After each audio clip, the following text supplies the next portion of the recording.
श्री स्वामी समर्थ. ओम नमो भगवते वासुदेवाय. पुरुषोत्तमाय. अधिक मास महात्म्य अध्याय 23वा. द्विज शर्मा ब्राह्मणाची कथा.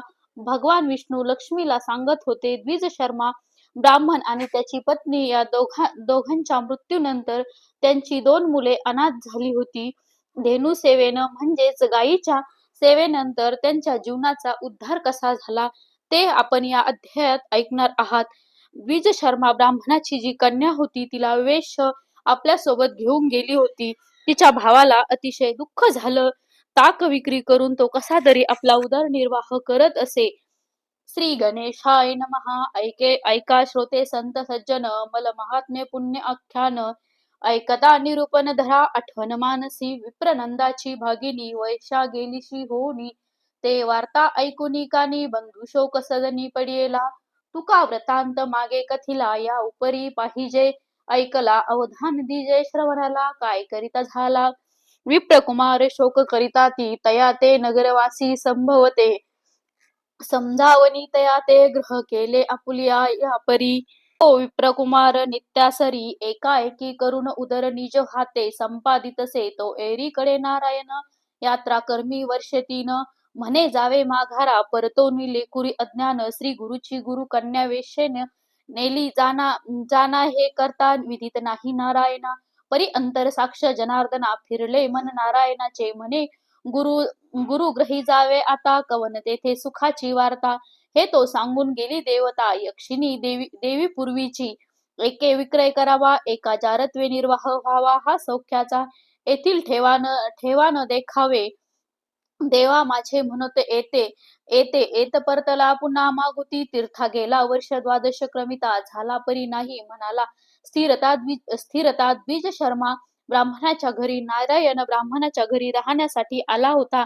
ज्याचे पाय गुणाने द्विज शर्माला ही 2 मुलं झाली होती. नंतर तो तीर्थयात्रेला गेला. 12 वर्षानंतर त्याला या मुलाची आठवण झाली म्हणून तो पुन्हा म्हणजेच द्विज शर्माच्या घरी आला. द्विज शर्माचा मुलगा त्याच्या गळ्यात पडून खूप रडू लागला आणि त्याला म्हणाला, आई वडिलांनंतर नव्हतेच एक माझी बहीण होती ती देखील मला सोडून गेली आणि आपण देखील मला एकटं सोडून गेलात. म्हणजे मज नाही पिता माता पिता नाही सोडून गेली.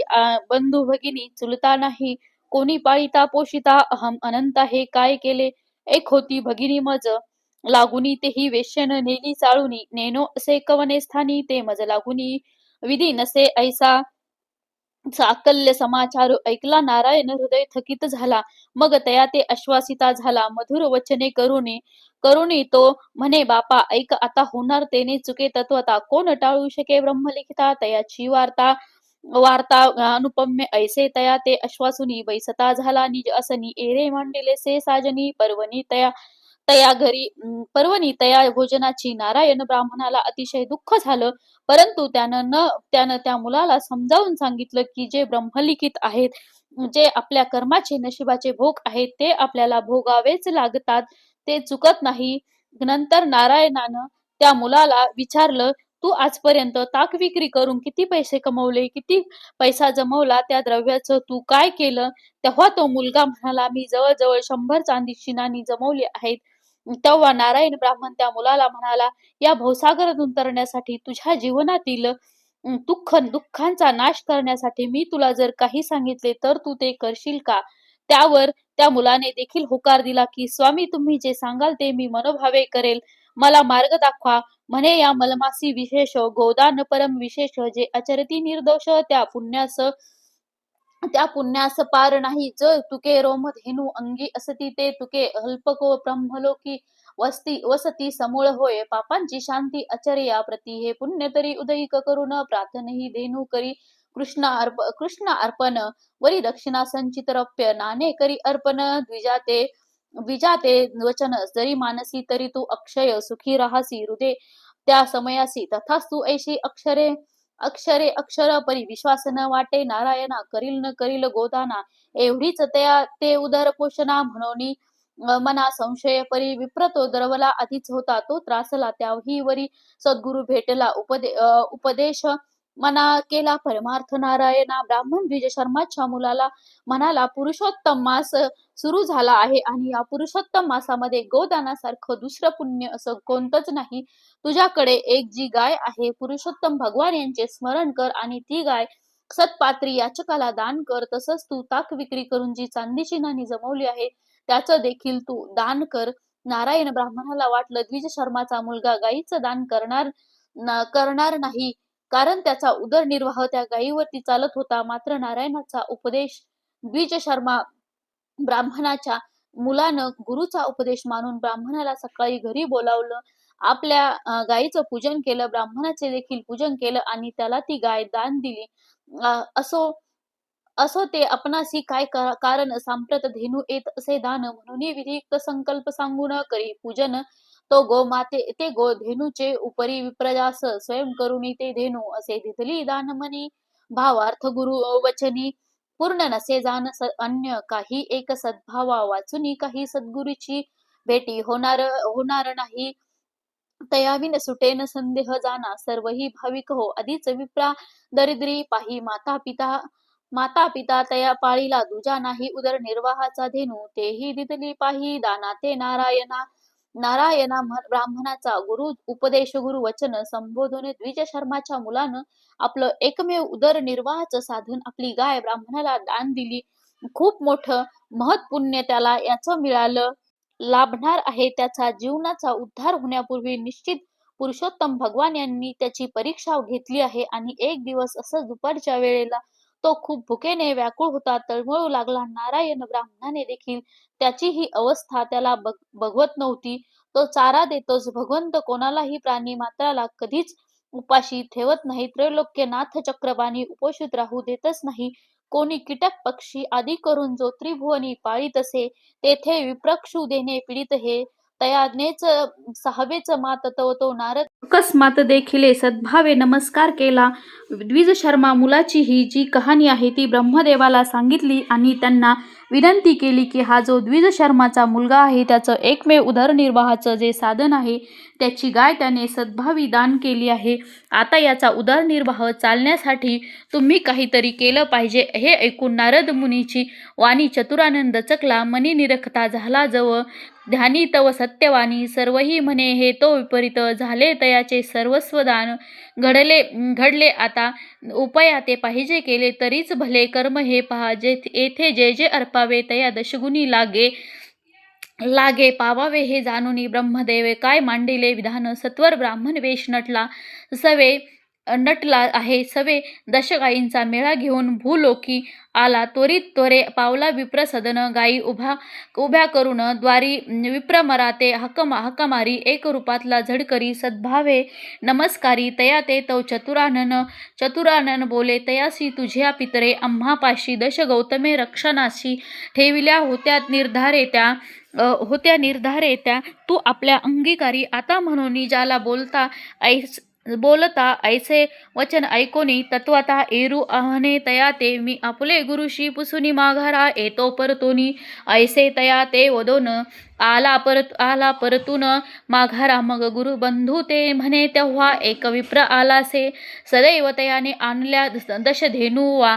अंगीकार माते म्हणतसे ब्रह्मदेवाला, त्या विप्रुमाराची दया आली. त्यांनी काय केलं की त्यांनी 10 गायी घेऊन ते स्वतः ब्राह्मण वेशेत भूलोकी आले. त्या द्विज शर्माच्या घरी गेले आणि त्यांच्या मुलाला म्हणाले की तुझ्या वडिलांना या 10 गायी माझ्याकडे रक्षणासाठी ठेवल्या होत्या, त्याच गायीचं मी तुला परत दान देण्यासाठी आलो. द्विज शर्माच्या मुलानं एका गायीचं दान केलं होतं, त्याच्या 10 पट पुण्याचं फळ त्याला या 10 गायींच्या स्वरूपात प्राप्त झालं. द्विज शर्माचा मुलगा ब्राह्मण वेशातील ब्रह्मदेवांना म्हणाला, मला याविषयी माहिती नाही, मी माझे गुरुबंधू त्यांना विचारतो. आणि त्यांना विचारलं.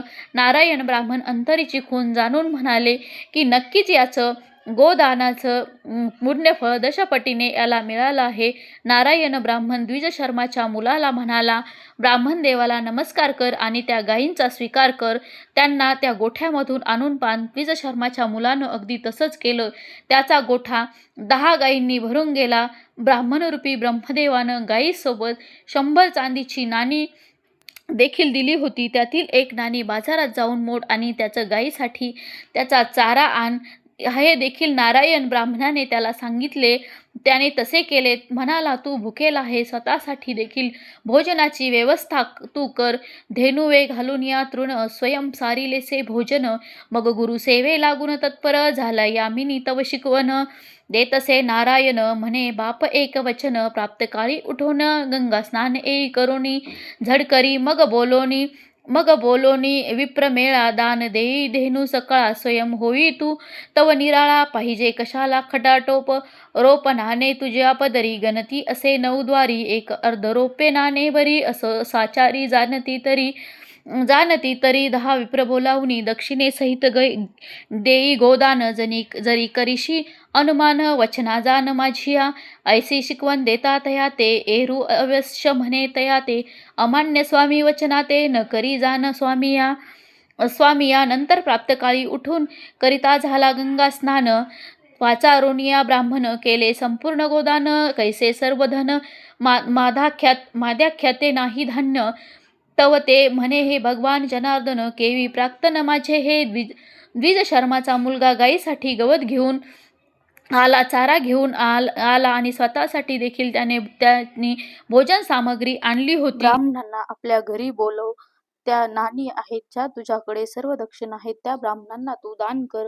गुरूंची आज्ञा सत्यवचन मानून त्या मुलानं अगदी तसंच केलं. आपल्याकडील ज्या 10 गायी आहेत सोबत चांदीची नाणी सर्व त्याने ब्राह्मणांना दान केली. आणि पुन्हा दुसऱ्या दिवशी तेच पुन्हा त्याची जीवनाची परवड झाली. पुरुषोत्तम भगवान त्यालाही सद्बुद्धी देत होते. त्याच्या जीवनाचा उद्धार होण्यासाठी चित्रगुप्तानं हा सर्व वृत्तांत ब्रह्मदेवांना सांगितला की तुम्ही काल ब्राह्मणाला ज्या गायी दान दिल्या आहेत त्यानं या सर्व गायी आज सत्पात्री ब्राह्मणांना दान करून टाकल्या आणि आज पुन्हा त्याची तीच अवस्था आहे. त्याच्याकडे खायला भोजन देखील नाही. ब्रह्मदेव मग 100 गायी घेऊन त्याच्या दाराशी आले. ब्राह्मण वेशेत ब्रह्मदेव आले आणि त्याला म्हणाले की तुझ्या वडिलांनी या 100 गायी माझ्या गोठ्यामध्ये पाळण्यासाठी ठेवल्या होत्या, या तू परत घ्याव्यात. मग शतधेनूची समुदाव घेऊन चालीला ब्रह्मदेव द्वारदेशी उभा राहुनी, पाहता झाला विप्रुमरा म्हणे, महापुरुषा बाहेर येई ही गोधने सांभाळून घेई, तुझ्या बापाची ही ठेवी आजवरी पाही पाळली मी. ऐसे एकताची मातरू आला धावत धावत पोटी, क्षुधानळ अतितप्त तो नयनी देखता विप्रवरा, दैदिप्यमान सर्व शरीरी, भस्मचर्चित वस्त्र पाठारी, रुद्राक्ष धारण माळा अतिसाजरी, कंठी घाली परिपूर्ण सवे, गोधनाचा कळप आणि गणिता 1 शतभरी माप. मग परतला अतिसाक्षेपे गुरुबंधू तुझवळी के, सर्व वृत्तांत निवेदिला म्हणे द्वारी. एक विप्र असे आला, सवे शतधेनूंचा मेळा सांभाळी मजला. म्हणता असे भुकेने व्याकुळ झालेला द्विज शर्माचा मुलगा ब्रह्मदेवाने या तेजपुंज ब्राह्मणाला बघून आश्चर्यचकित झाला. सोबत 100 गायी देखील आल्या होत्या. त्याला खूप आनंद झाला. मात्र त्याने पुन्हा तेच केलं की माझे गुरुबंधू नारायण यांना मी विचारून आपल्याला सांगतो. आणि नारायण ब्राह्मणाकडे तो गेला. सर्व वृत्तांत त्यांनी सांगितला. त्यावर नारायण ब्राह्मण पुन्हा तेच म्हणाले की त्या गृहस्थाला वंदन कर, नमस्कार कर आणि त्या गायींचा तू स्वीकार कर. मग द्विजशर्माच्या मुलाने तेच सुरू केलं आणि अज्ञेने तत्वता गोधने काही हर्षयुक्त धेनू आणि घेऊ द्रव्यशता पाहता विप्रती खून नारायणा ते ठावी, इतरा काही अवघ. मग गोधने भरून गोठण घातले तया लागी, तेने स्वयंभक्षी श्रेष्ठ अन्न आवडे पदार्थ तोची पै. ब्राह्मण वेशातील ब्रह्मदेवानी या गायी सोबत त्याला पुन्हा काही चांदीची नाणी दिली. त्यातून त्याने गायीसाठी चारा आणला आणि स्वतःसाठी चांगलं भोजन देखील आणलं. पोटभर जेवण करून मग तो गुरूंचे पाय धरू लागला. चेपत होता, म्हणजेच नारायण ब्राह्मणाचे पाय चेपत होता. तेव्हा नारायण ब्राह्मणाने पुन्हा त्याला उपदेश केला. एक गाय सांभाळता सांभाळता तुला नाकी नऊ आलं. आता या 100 गायी कशात सांभाळणार? उद्या सकाळी लवकर उठून स्नान कर, संकल्प करून या सर्व गायी आणि सोबत चांदीची नाणी ब्राह्मणाला दान देऊन टाक. नारायण ब्राह्मणानं असा उपदेश केला त्या द्विजकुमाराला. कारण त्यांना माहित होतं की सर्व पुरुषोत्तम भगवान यांचीच लीला आहेत. द्विज शर्माच्या मुलानं आपल्या गुरूंचा उपदेश सत्यवचन मानून अगदी तसेच केलं. स्नान सारिले, गंगाजळी पाचारिली, विप्रमंडळी समग्री गोधने एकची मेळी पूजा केली. गंधाक्षते मग एक रौप्य गोधन अर्पिता झाला. विप्राला गुणी ब्राह्मणाचे मनी हर्षपूर्ण नेता गोधने बोलती. ते म्हणे प्रतिदिनी वाटितो गायी असी तो एक दिनाचे पूर्ण भक्ष नाही. हितो दिसती अपूर्व नवाई किंवा शेषातुष्टला एक म्हणती कारण काय आपणाते भक्ष आणू कोठून तरी पराते धेनू मिळाली एक आपणाते दक्षिणे सहित सहित ती निर्धारे ऐसे बोलता द्विजोर समस्त पातले निज मंदिरी इकडे रडे ती विप्र होऊनी स्थिर स्थिर बसलासे म्हणे रात्री ग्रह भरी लावणी वाडा भरलासे गोधनी कैसी कर्माची कहाणी न देखो नै नेपी एक ऐसे म्हणून स्वतः बैसला तो दिन अस्त होऊ लागला परी पाहून या कौतुकाला नारद गेला ब्रह्मलोका नमून या चतुरानना निवेदिता झाला वर्तमान म्हणे आपण दिदले गोधन ते दिदले वानतयाने तक्र विक्रय निर्वाह ऐसा लिखिताचा भाव परी एकही धेनू ते न ठेवी हो पुढे निर्वाह हो कैसेनी होऊ आला अस्तमान पोषित असे तो ब्राह्मण ऐकता मुनीश्वराचे वचन असे केले कमळासने गायींचं दान मिळाल्याने सर्व ब्राह्मण देखील तृप्त झाले होते. विजकुमाराला आशीर्वाद देऊन द्विज शर्माच्या कुमाराला आशीर्वाद देऊन ते म्हणाले की तुझ्याकडे एकच दिवस खायचा आहे. तुझ्याकडे आलेल्या या गायीचं अशा पद्धतीने रोज दान करत आहे. तू खरोखर महात्मा आहे, महापुरुष आहे, नाही तर काहीतरी देवाची लीला आहे. द्विज शर्माचा मुलगा मात्र मात्र पुन्हा संध्याकाळच्या वेळेला थोडासा दुःखी झाला की काल माझा संपूर्ण गोठा गायींनी भरला होता. आज पुन्हा तीच अवस्था झाली आहे की माझ्या घरात अन्नही नाही आणि धनही नाही. नारद मुनींनी या मुलाची अवस्था बघितली. तो पुन्हा ब्रह्मदेवाकडे गेला आणि त्याने ब्रह्मदेवाला सांगितलं की हा किती मोठा दाता आहे. त्यांना तुम्ही 100 गायीचे गोधन दिले. त्याने त्या 100 गायी सोबत सर्व चांदीची नाणी देखील ब्राह्मणांना दान दिले आहे. जे ऐकून ब्रह्मदेव सुद्धा आश्चर्यचकित झाले. ब्रह्मदेवाचे मग पुन्हा ब्राह्मणाचा वेश घेतला. सोबत 100 गायी गुणिले 10 म्हणजेच 1000 गायी सोबत घेतल्या. या गायी घेऊन ते ब्राह्मणाच्या दारी आले आणि त्याला म्हणाले या 1000 गायींचा सांभाळ कर. एवढे बोलून ते गुप्त झाले. नारायण ब्राह्मणाला पुन्हा या मुलाने सर्व वृत्तांत सांगितला. समूळ वृत्तांत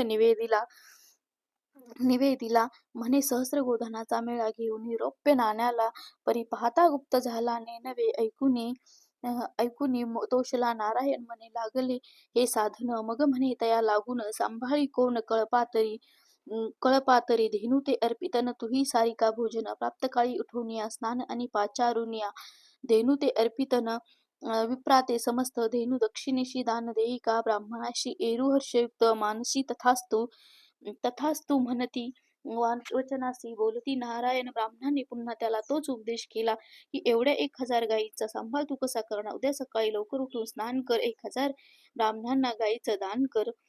आपल्या घरी बोलावून त्यांचा मान सन्मान करून संकल्प सोडून या सर्व गायी त्यांना दान देऊन टाक. या गायीसोबत चांदीची नाणी तुला दिली ती नाणी खर्च कर.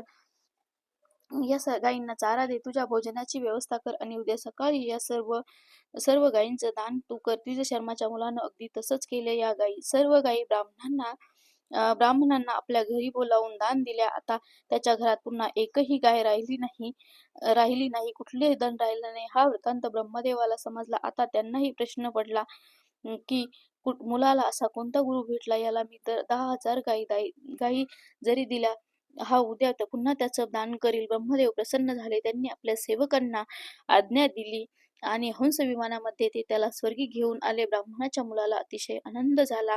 आपल्या जन्माचं सार्थक झालं. ब्रह्मदेवाच्या चरणी नतमस्तक होऊन त्यांनी त्यांचे आशीर्वाद घेतले आणि हे सर्व साध्य झाले माझे गुरु नारायण यांच्या उपदेशाने आणि आपल्या गुरुचे देखील त्यांना चरण पकडून त्यांना वंदन केले. पावन केले. गुरुराया निवारिली जन्म मरणाची छाया म्हणून या वारंवार लागे पाया.